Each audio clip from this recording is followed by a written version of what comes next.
Welcome to Movie Story, where we bring your favorite films to life with thrilling recaps and deep dives. After a brutal car accident, Michelle wakes up in a dark bunker. She notices that she's hooked up to an IV and chained to the wall. Desperate and frantic, she grabs her cell phone with the IV pole. Unfortunately, there's no service. All of a sudden, she hears footsteps behind the locked door. A man named Howard enters the room with a plate of breakfast. He convinces Michelle that he's trying to keep her alive. He then gives her a key and crutches and leaves the room. After he leaves, Michelle breaks free from the chains and creates a weapon from her crutch. After attempting to stab the man with the crutch, he puts her to sleep with a shot. Upon awakening, the man tells her she was in an accident and that he saved her life. He then continues to tell her that she can't leave because the air outside is contaminated, the world is ending, and they might be down there for a year or two. But anyways, Michelle doesn't believe him, because she remembers him crashing into her car on purpose. The next day, Michelle sees that the door to her room is open.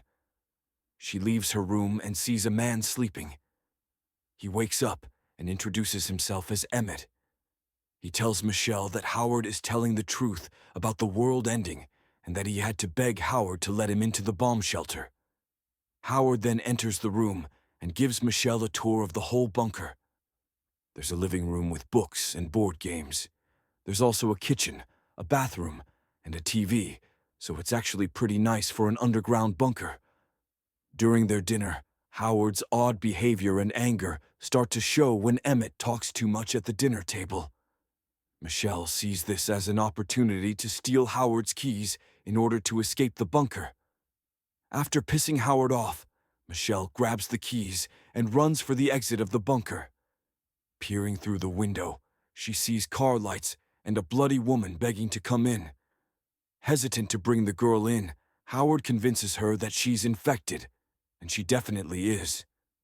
She has gashes and blood all over her face. She starts slamming her head against the window. Howard later tells Michelle that he actually crashed into her car, and it was just a big mistake. He just wanted to bring her in and help her. Howard also brings up a girl named Megan, who is apparently his daughter. He kind of brings her up a lot during the movie. Anyways, the next scene is pretty much a montage of them playing games and watching movies. There's not a lot to do around there besides that, so at least they've got video games to play and movies to watch. Later on, Howard has Michelle go through the vents to fix the air system. While in the vents, she discovers another locked exit. On the window, the words, "Help me," are scratched in from the inside. There are also bloody earrings that Michelle recognizes from Megan's photo.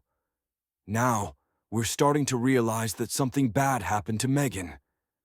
In the next scene, Michelle shows Emmett the bloody earrings and the photo of Megan. Emmett shakes his head and says, "That girl isn't Megan. Her name is Brittany, and she went missing 2 years ago."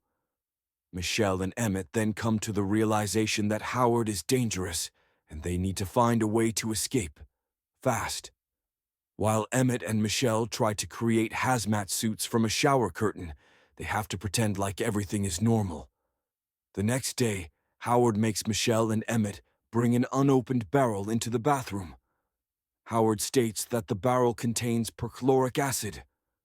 Howard knows that Michelle and Emmett are up to no good and demands that they tell him what's going on. Emmett tells Howard that it was all him, his fault, in order to protect Michelle. After Emmett apologizes, Howard says, "I forgive you," then shoots him in the head. Michelle is really upset and distraught about Emmett's death, but she continues to work on the hazmat suit that she made from the shower curtain. Later on, Howard comes into her room and finds the hazmat suit right under her mattress. He gets really angry and pulls her hair. Michelle manages to run to Howard's room, where the acid is, and kicks the barrel over onto Howard. The perchloric acid then causes a fire in the living room, so Michelle has only minutes to escape. With little time left, Michelle climbs through the vents. Somehow, Howard is still alive, Damn Howard. Anyway, Michelle kicks Howard back, and she's able to get outside alive. While she's out there, her suit rips. She freaks out and wraps some duct tape around it. She then looks up and sees birds flying in the sky. That makes her realize that if the birds are alive, then the air must not be contaminated. After taking her mask off, she sees a UFO coming at her. The UFO starts spraying this green gas all over. Luckily, she has her DIY mask and puts it on. A creepy alien then chases her into a truck. The UFO grabs the truck with some tentacle-like arms. Inside the truck, she finds a lighter, paper, and a wine bottle. She soaks the paper in the wine, lights it up, and throws it into the creepy alien's mouth. It blows up. Luckily, she survives. The truck lands on the ground, and she's able to drive away. While driving, she hears some people on the radio asking for medical help in Houston. She then turns around and drives off to Houston. If you enjoyed this story, don't forget to like, share, and subscribe to Movie Story for more amazing movie recaps. Let us know in the comments which movie you'd like us to cover next. Thank you for watching, and see you in the next one.